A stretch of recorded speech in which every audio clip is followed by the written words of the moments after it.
ফিলিস্তিনের প্রধানমন্ত্রী মোহাম্মদ মুস্তাফার কার্যালয় জানিয়েছে, প্রায় 1.5 মিলিয়ন পোলিও টিকা গাজায় জাতিসংঘের শিশু সংস্থার গুদামে রাখা আছে। শিগগির তা একযোগে প্রয়োগে ক্যাম্পেইন শুরু করা হবে। সোশ্যাল মিডিয়ায় একটি পোস্টে প্রধানমন্ত্রীর কার্যালয় এই তথ্য জানিয়েছে। তারা বলেছে, টিকাগুলো সঠিক প্রোটোকলের অধীনে সংরক্ষণ করা হচ্ছে। দ্রুত ক্যাম্পেইন শুরু করতে তারা চেষ্টা চালিয়ে যাচ্ছেন। গাজায় নবজাতক থেকে 10 বছর বয়সী 95% শিশু এই মারাত্মক রোগের ঝুঁকিতে আছে। তাদের সুরক্ষা নিশ্চিত করতে আরও 4 লাখ টিকা সংগ্রহের প্রচেষ্টা চলছে।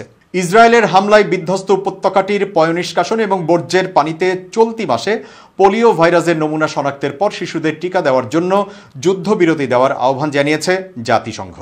এছাড়া অন্যান্য আন্তর্জাতিক মানবাধিকার সংস্থাও একই দাবি জানিয়েছে, কিন্তু ইসরায়েল তাতে বিন্দুমাত্র পাত্তা দিচ্ছে না। এদিকে রেড ক্রিসেন্ট সহ কিছু সংস্থা গাজায় বিক্ষিপ্তভাবে পোলিও টিকা কার্যক্রম চালাচ্ছে।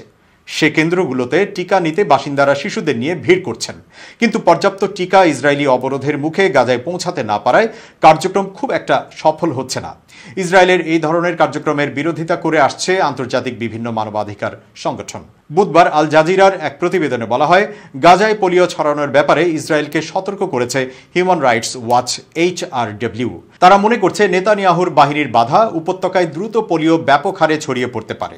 হিউম্যান রাইটস ওয়াচ বলছে, ইসরায়েলি সামরিক বাহিনী গাজায় ত্রাণ সহায়তা বিতরণে বাধা প্রদান, স্বাস্থ্যসেবা অবকাঠামোতে আক্রমণ এবং পানি সরবরাহের ক্ষতি করছে। এগুলো সম্ভাব্য বিপর্যয়মূলক পোলিও প্রাদুর্ভাবের সহায়ক।